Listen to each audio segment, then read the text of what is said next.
What's going on, everybody? Thank you so much for joining me today for episode number 91 of the Car 5 podcast.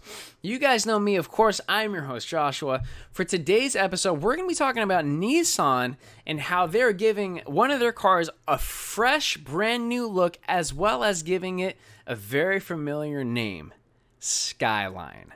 So as usual, everyone, let's go ahead and just dive right into things.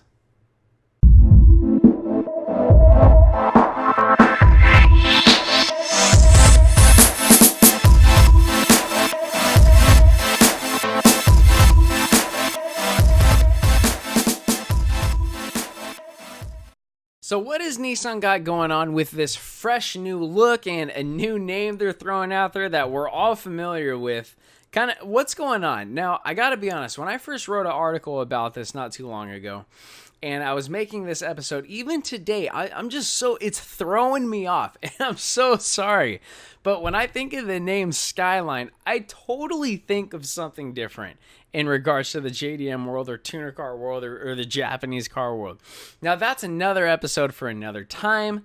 If you're a very well-rounded car enthusiast already, you're going to know exactly what I'm talking about. But we will do that. We will make another episode soon just related to the name Skyline. But again, just getting back to what we're talking about, Nissan is basically giving one of their cars a brand new fresh look, which actually borrows the 2020 Nissan GTR's front face almost. It's pretty familiar, almost not identical, and giving it that name Skyline. And basically what it is, it's a rebadged Infiniti Q50 from what I can tell.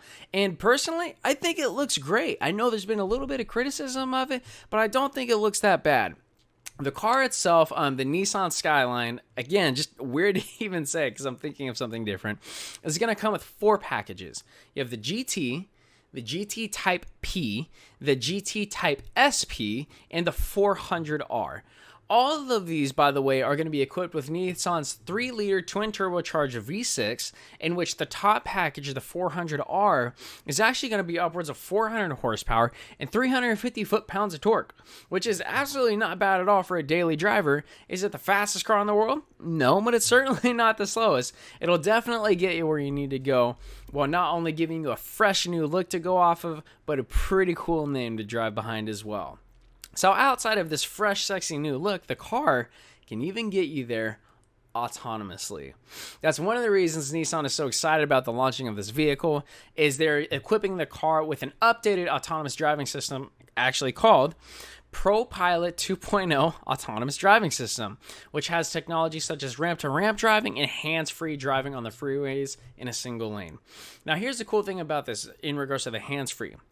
It is hands-free for the most part. From what I can tell, it's very similar to the Mercedes-Benz driving system. If not, they're the same thing. And what it is you can basically drive the car hands-free. But every so often, you do have to put your hands on the wheel, or at least touch the wheel with one hand, so the car makes sure and the car knows that you're there. If so much time after goes by and the car doesn't sense anything from the driver, no hands on the wheel, car's not given any warning, the car will actually flash the hazards and come down to a complete stop where it's safe. Additionally, the car will dial an SOS emergency call to local authorities due to, heaven forbid, emergency did happen, which is a great safety feature.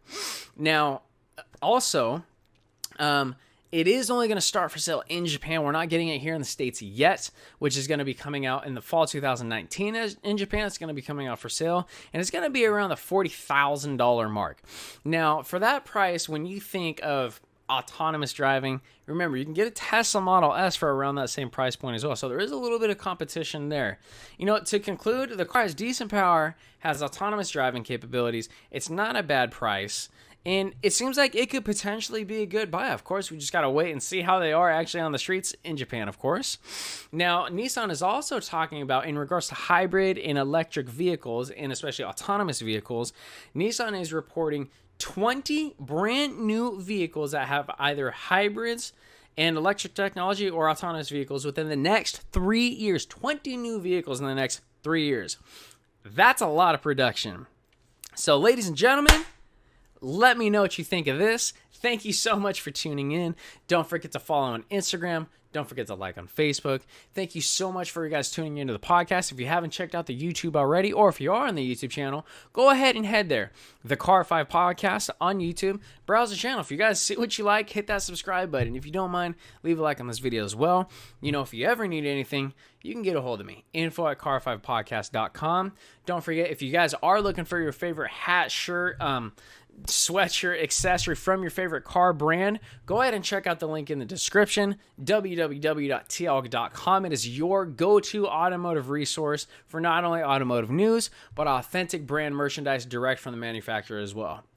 Last but not least, everyone, don't forget to tune in to episode number 92. We're going to be talking about our good American friends, Celine, and how they're actually expanding into the Chinese market, as well as they're making a brand new Celine S7.